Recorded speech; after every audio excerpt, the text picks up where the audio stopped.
How is it over there? Can you see me? Can you hear me? Is it awful? It's all happening. Yeah, you look great. You look great. Let's start, shall we?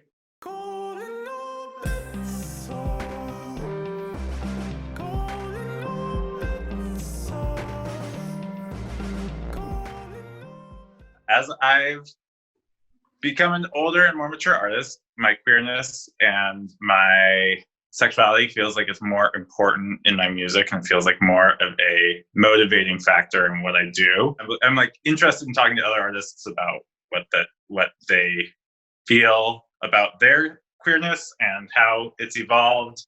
What do you think of when you think of your queerness, and what does it mean to you? Do you define yourself as queer? I mean, I guess if I had to define myself as anything, it would be queer. To me, it's just like ultimate freedom. It's kind of like a way of living outside of these weird societal norms, gender norms, sexuality norms. When you first started Pentatonics, did you think of yourself as queer back then, or has it been like a evolution?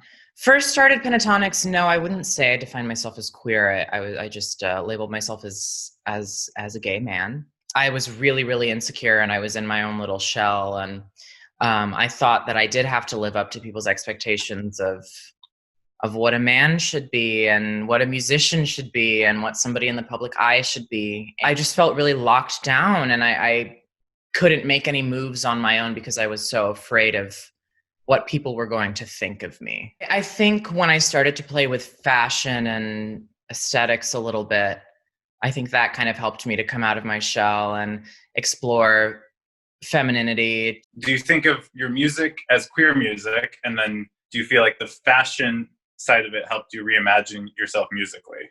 It's tough. I mean, I guess I would call my music queer music just because it comes from me. It helps me to release any expectations that I put on myself, any pressures that I put on myself, or any expectation that I would expect from the music industry or people that want to ingest my music. There's things in my own process like that I would never have considered queer. I've been making like these like really out of the box choices for a long time, not really thinking of them as like part of a movement or part of a history even. Yeah. Which is kind of I don't know, there's some like power to that. I feel like you've gotten freer. I've definitely gotten freer. I think I listened to people who encouraged me to be less queer in order to make things more palatable or whatever. And I think just as a young person in music, it's hard not to allow what other people think to affect your own vision of yourself. And it's really hard. It's really hard to navigate, and like it or not, making a successful career in music does entail some sort of not necessarily creative compromise, but you do have to play the politics of it well enough to be able to like get your music out there and get people listening to it. Totally. And sometimes that is just a confusing thing to wrap in with this like navigating being a queer person. Well, it's funny because I was talking to somebody that works high up in the music industry for a record label, and I was talking about my upcoming music, and I showed him the demo, and he was like, yeah, I love when you play into the masculine thing. Do that more. I mean, I know what he meant, but at the same time, it felt like, so you think masculine it's going to sell? I've been told directly, so it's great that you're gay, but your masculinity is your greatest asset. What kind of queer people do you look up to? Who do I want to be like? I always find this question difficult because I don't typically idolize people, but the first name that comes to mind is Genesis P-Orridge, Crystal, mostly because I love their just their philosophies on life, and I really align with a lot of what they say. Lee Bowery, because he's purely performative and he made his art his entire life, which I think is my goal, even if it's a little naive. I that would be the dream, to just be an ultimate kooky character. Tell me about it. Talk to me about fantasy. What do you think about fantasy? Because I'm like, fantasy is queerness, right? It's about like self-imagination. Go on. I mean, it's what I'm interested in. It's what I want to become, is the fantasy. I think it's this, you're living in reality, but you're on the precipice of delusion.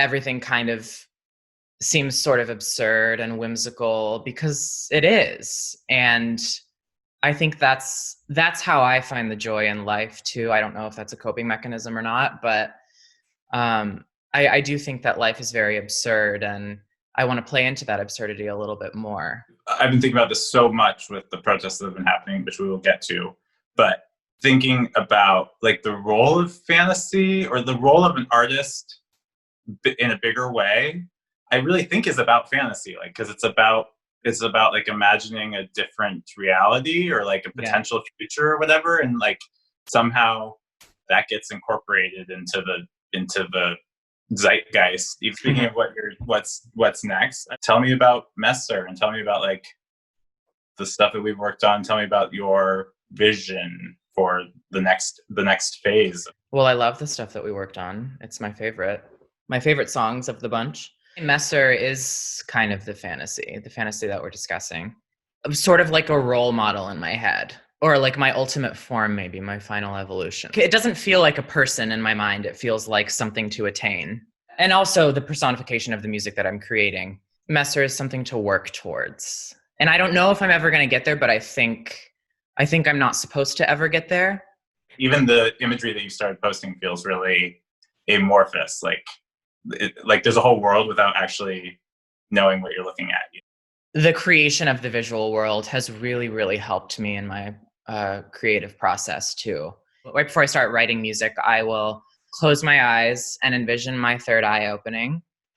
And then I envision a beam of light going from my third eye to Messer's third eye, and I can see it in my mind. And it kind of gets my adrenaline running and connects me to my true form. I think the way you write lyrics is kind of otherworldly, so that makes sense. So the world's been like pretty fucked lately. It feels like crazy. Like we've talked about the difficulty of like navigating creative flow in a really challenging time.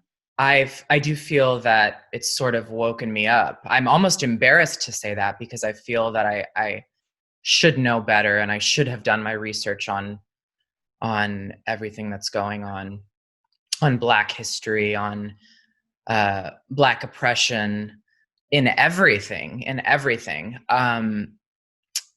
And so with that being said, it almost feels like anything that I do create right now it kind of pales in comparison to what's going on. It feels a little insignificant. And I think we were talking about that the other day, how it's almost like, well, why should I even do this right now? There are bigger things going on. I feel that same sort of like heavy embarrassment in this, desire to be of service in a moment where like I actually know that my role is to be present, but listen, it's counter to how we're trained to like be as artists. After so much time working on myself and my own things and thinking about my own feelings and thinking about my own impulses, to recognize that comes from such a place of privilege and ignorance, it's really sad and it's really hard, but it's also kind of liberating in a way. I think as two people that are white and male presenting, we have a lot of guilt and shame to work through. And it just feels like this is the next stage of human evolution, and you're either in or you're out. As queer people, we do owe so much of our freedom to Black queer people, and that's just the way it is. And so we have, I think we have a duty as queer people to remind people of history and to lift voices, because they've done the same for us in a way. What else do you have to tell me? Like a manifesto? Do you want words of encouragement? I feel like you shouldn't offer a manifesto if you're not like ready with one. Oh, maybe we'll work on it together.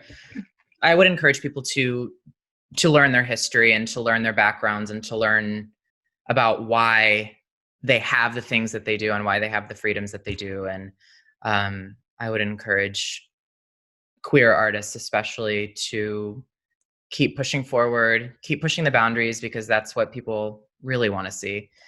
And that's what creates change, I think. I think that's such a good note to end on. You're great. Thanks. No, thank you. I think that you're great. And I Stop. think that's it.